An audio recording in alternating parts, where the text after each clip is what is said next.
प्रधानमंत्री नरेंद्र मोदी ने 20 सितंबर को कोसी रेल महासेतु का उद्घाटन किया और उसे राष्ट्र के नाम समर्पित किया। कई दूसरे रेल प्रोजेक्ट्स का भी उद्घाटन किया गया। निर्वाचन आयोग बिहार का चुनावी बिगुल बजाता इससे पहले ही प्रधानमंत्री मोदी और बिहार के मुख्यमंत्री नीतीश कुमार ने शिलान्यासों और उद्घाटनों का शंख फूंक दिया है। नीतीश बिहार में लगातार चौथी बार मुख्यमंत्री बनने का सपना देख रहे हैं और राज्य कोविड-19, बाढ़ और प्रवासियों के संकट से जूझ रहा है।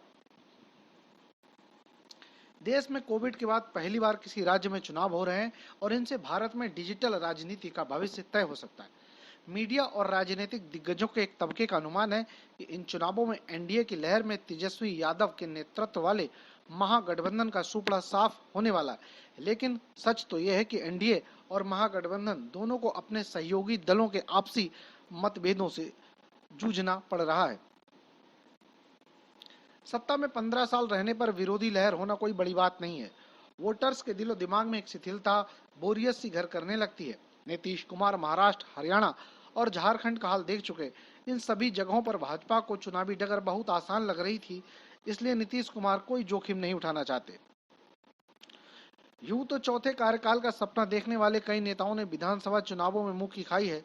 तरुण गोगोई असम, शिवराज सिंह चौहान मध्य प्रदेश, रमन सिंह छत्तीसगढ़, शीला दीक्षित दिल्ली, विधान चंद्र राय पश्चिम बंगाल और लालू प्रसाद यादव, राबड़ी देवी बिहार। नवीन पटनायक, ज्योति बसु और नरेंद्र मोदी ऐसे मुख्यमंत्री रहे जिन्होंने उस रुझान को बदला है। बिहार में नीतीश कुमार के खिलाफ तेज हवा बह रही है और उनके पास इस हवा को पलटने की कोई तरकीब नहीं है। 2005 के चुनाव उन्होंने बिहारी अस्मिता और जंगल नाम के नाम पर जीते, 2010 में सुशासन के नाम पर, 2015 में लालू की पार्टी के साथ गठबंधन करने के साथ उन्होंने मोदी के डीएनए वाले बयान का इस्तेमाल किया था और सीधे मोदी को ही चुनौती दी थी। अब 2020 में नीतीश भाजपा और मोदी की जुबान बोल रहे हैं और पूछ रहे हैं कि राजद ने सत्ता में 15 साल रहकर क्या काम किया था, वैसे ही जैसे भाजपा कांग्रेस से 70 साल का हिसाब मांगती है। लेकिन नीतीश के पक्के समर्थकों का भी यही कहना है कि तीसरे कार्यकाल में नीतीश ने कुछ हासिल नहीं किया, बस ज्यादातर वक्त अपनी ही कुर्सी बचाते रहे। नीतीश कुमार और प्रधानमंत्री मोदी का रिश्ता उतार चढ़ाव भरा रहा है। वह एक दौर था जब नीतीश इस बात पर अड़ गए थे कि भाजपा चुनावी मैदान में मोदी को स्टार प्रचारक के तौर पर ना उतारे। उन्होंने 2010 में गुजरात की तरफ से आए बाढ़ राहत फंड को भी वापस कर दिया था। 2013 में जब मोदी भाजपा की कैंपेन कमेटी के चीफ बनाए गए, तब नीतीश ने एनडीए का दामन छोड़ दिया था। तब यह स्पष्ट था कि मोदी भाजपा के प्रधानमंत्री पद के दावेदार हैं। उन्होंने एक टीवी चैनल को दिए इंटरव्यू में कहा था कि इस देश के लोग विघटनकारी ताकतों को कभी स्वीकार नहीं करेंगे। उनका मकसद इस देश को बांटना और राज करना है। हमें पता था कि यही होगा। हम उनके लिए सिर्फ यही कह सकते हैं कि विनाश काले विपरीत बुद्धि।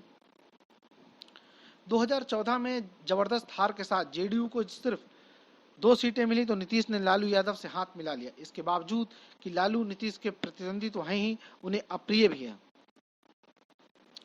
इस महागठबंधन में जेडीयू और राजद के अलावा कांग्रेस भी शामिल थी। 2015 के चुनावों में महागठबंधन ने भाजपा के विजय रथ को रोका। नीतीश मुख्यमंत्री बने और मोदी को जोर का झटका लगा। उस समय नीतीश बिहार में मोदी से भी ज्यादा लोकप्रिय थे। 2015 के चुनावी अभियान के दौरान दोनों ने एक दूसरे पर आग उगली थी।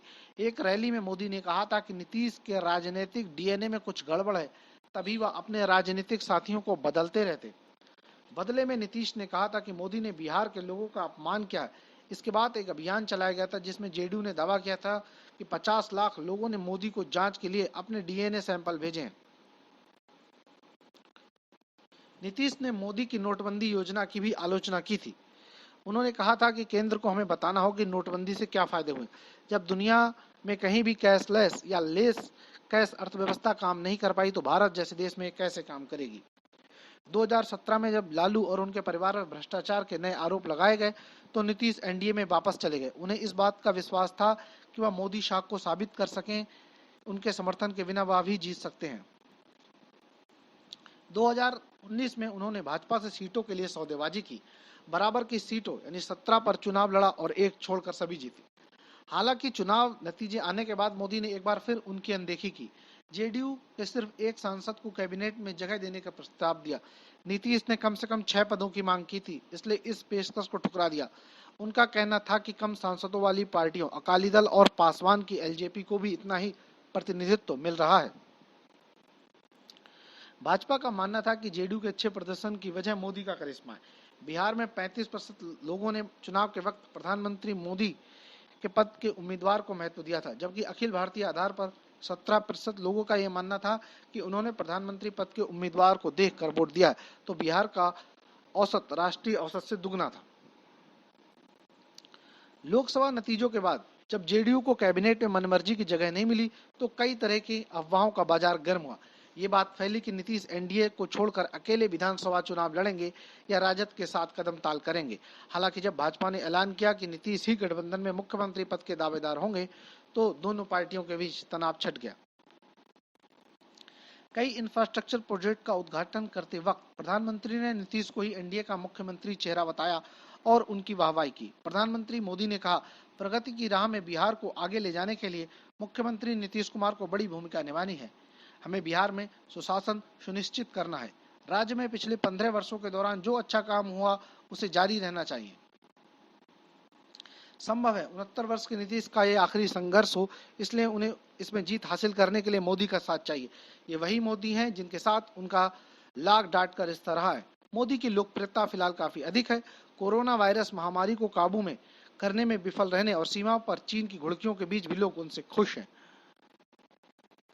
उन्हें उम्मीद है कि भले ही उनका नेतृत्व कमजोर पड़ जाए, लेकिन मोदी की लोकप्रियता तिलिस्म रच सकती है। वैसे क्राउज विजडम 360 के अनुसार भरोसे, समझदारी और क्षमता जैसे मापदंडों के आधार पर नीतीश तेजस्वी से पिछड़ गए। 2019 में महाराष्ट्र और झारखंड में चुनावी जंग हारने के बाद भाजपा और मोदी कोई मौका गंवाना नहीं चाहते। हार गलत संदेश देगी, इसलिए बिहार में एनडीए की किस्मत मोदी नीतीश के समीकरण पर टिकी हुई है। एनडीए की जीत के बाद भी नीतीश कुमार को अपने पद पर टिके रहने के लिए मोदी के आशीर्वाद की जरूरत होगी। जमीनी स्तर की खबरों के अनुसार भाजपा को जेडीयू से ज्यादा सीटें मिलने की उम्मीद है। इससे पूरा परिदृश्य बदल सकता है और इस नई दोस्ती में खलल पड़ सकता है।